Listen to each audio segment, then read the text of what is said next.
You'll often hear people say, there are too many Linux distros to pick from. How do I know what to pick? There's so many, it's so confusing. I just don't know how to pick a distro. Now, I will often say, the distro basically doesn't matter. So just pick one. Find the most popular options out there and just pick one of them. Now, just saying this clearly hasn't convinced anyone, because after years of saying it, people are still talking about the distros and how confusing it is, and oh my god, I just don't understand what distro to go with. So I think I need to offer an alternative that a new Linux user can actually make a useful judgment on, where you can actually weigh your options and make a choice that matters. We need to encourage new users to stop worrying about the distro and instead focus on a desktop they like instead. If I show even a somewhat competent Linux user Kubuntu, Fedora KDE, CachyOS with KDE, and Bazzite with KDE, can you effectively explain the differences between these distros? Because there are key differences, and the differences do eventually matter. But to someone who is completely new to Linux, atomic versus traditional, point release versus rolling, X11 versus Wayland, or even worse, the difference between apt, DNF, Pacman, and various other package managers, all of these are differences you will eventually encounter, and it's important for documentation and things like that. But outside of NVIDIA drivers, which NVIDIA drivers will be NVIDIA drivers, what was the very first thing you understood about the distro you were using? What does the GUI look and feel like? If you put a new user in front of Fedora Workstation and Fedora KDE, they might not be able to tell you much about Fedora and the way they do things and the way they bring new changes and things like that, but they can immediately tell you the difference between GNOME and KDE. Maybe not the subtle differences and little weird intricacies about how they handle things, but there is a very clear different experience in front of them between the GNOME workflow and the KDE workflow. A prime example of this is, have you ever seen any of those I switched to Linux for a month and here's how it went kind of videos? There's a lot of them, and you've probably seen at least one, whether it be the LTT video or anyone else's. I've seen far more than any person reasonably should, and I've noticed a bit of a trend in them. Besides NVIDIA stuff, because, again, NVIDIA will be NVIDIA, there is a trend of problems that users run into in these videos. You'll hear things like, I don't like how there are too many settings on this Linux distro. Why is DaVinci Resolve missing the header bar? I don't like the way this software store lays things out. I don't like the design of these applications. I don't like the theming. I don't like the lack of theming. Or we can talk about the recent LTT Linux video in which both Elijah and Linus's sections, they notice problems with the desktop. Elijah's monitor settings have these weird inclusions that shouldn't have been there. Or on Linus's, the Steam window just randomly started duplicating. Not a single one of these problems that I've heard countless times have been a problem with the Linux distro. They have been problems with the specific desktop the person went with. If you're running GNOME, DaVinci Resolve does not have a header bar, and moving the window around is really annoying because GNOME refuses to implement server-side decorations, and DaVinci Resolve is not doing client-side decorations just for GNOME. They barely support Linux anyway, and they're not going to support just a specific Linux desktop. KDE has the same amount of settings on basically every distro. Maybe sometimes like a module or two are missing, but the core idea of there is a lot of things that you can play with in KDE, that's just how KDE does things, and for some people, that's good.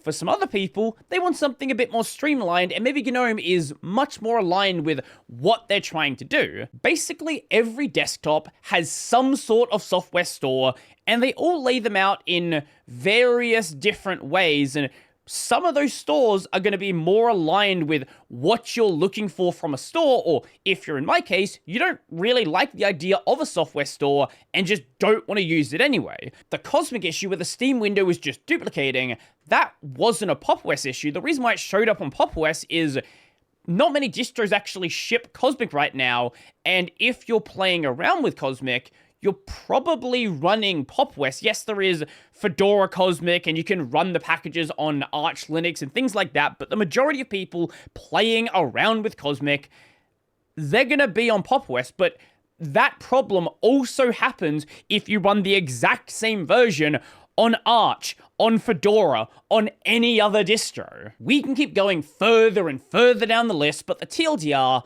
is the first experience a Linux user is going to have from Linux comes from the desktop, not from the distro. And the desktop is the thing that is going to turn people away from using Linux. If you put them on a desktop that they are not going to like, they're not going to like Linux. For a lot of people, they're not going to jump around from distro to distro to distro to distro.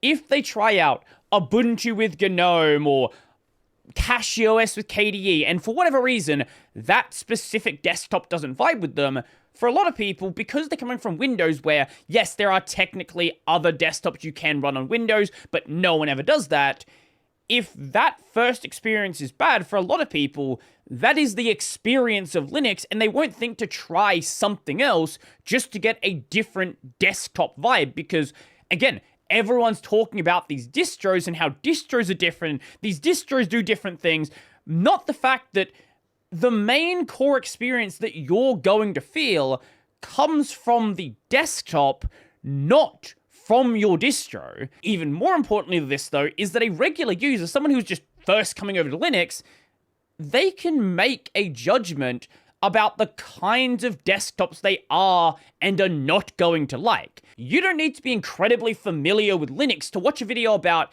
KDE or GNOME or some of the more interesting options out there like a tiler such as Hyperland or a scrolling environment that I use such as Neri. You can watch a video about this and you can get a feel for whether or not this is something you like, whether you're going to vibe with it, whether or not this is something that is really going to fit the kind of workflow that you're looking for. Do you want something that is very similar to Windows? Not in a negative way.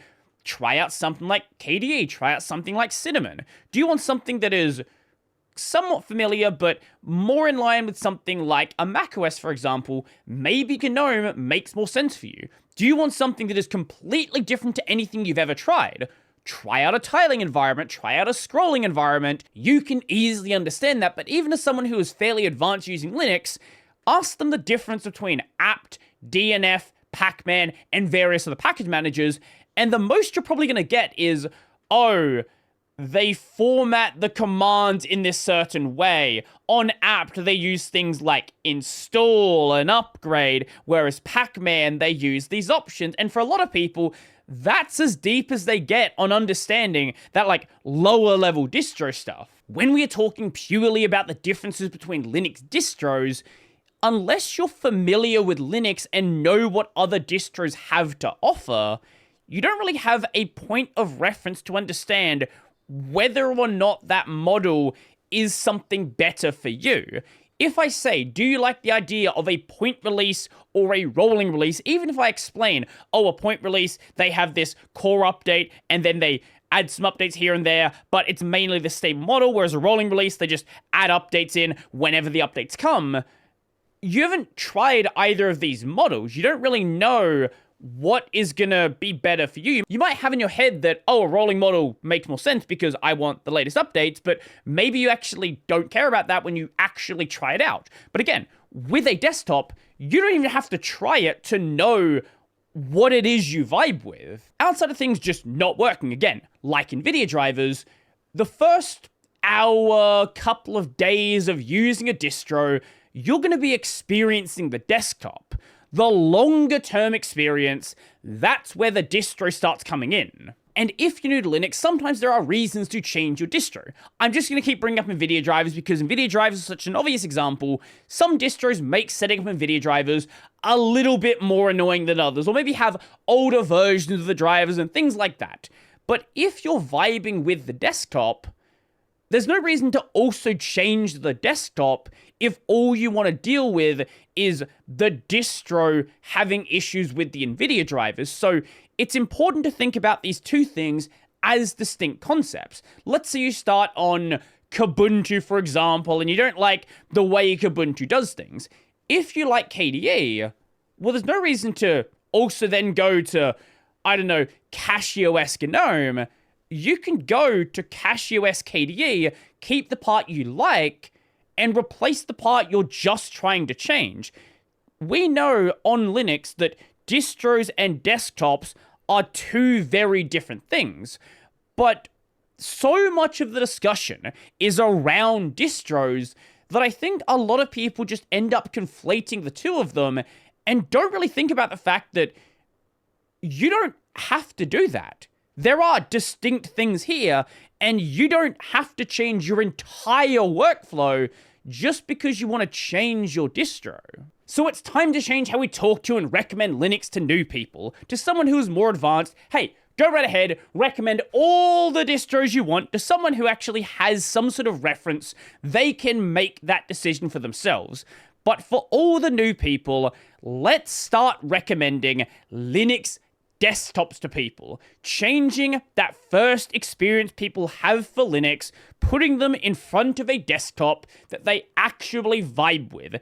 And once they vibe with the desktop, then it is a lot easier to actually select a distro. If we can get people more accurately thinking about the distinction between the distro and the desktop, we can hopefully eliminate some of the more egregious cases where somebody tries out Linux and tries to solve a problem and just they can't make it happen because they're trying to solve the completely wrong thing. They think it's a problem with the distro when it's a problem with the desktop, a problem with the desktop when it's actually a problem with the distro, and it's difficult because, again, this is not the model that people are used to, and this is not the model they are coming from. But I think this is a much more useful way to actually talk about Linux. I don't think this is an overnight change, and frankly, I don't think this is a change that's going to happen within a year or even multiple years. But I do think in the long run, this is a more positive direction to shift things in. It gives people who are new to Linux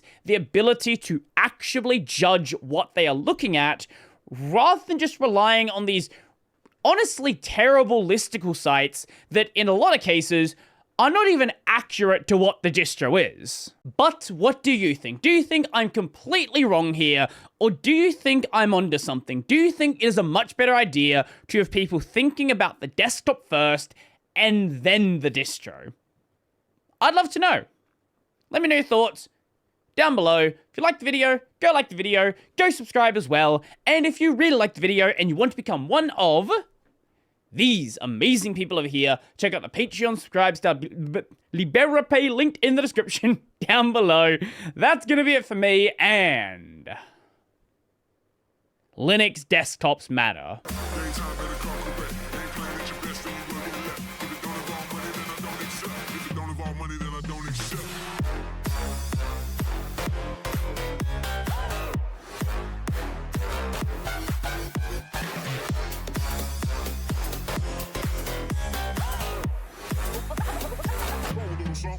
Like this.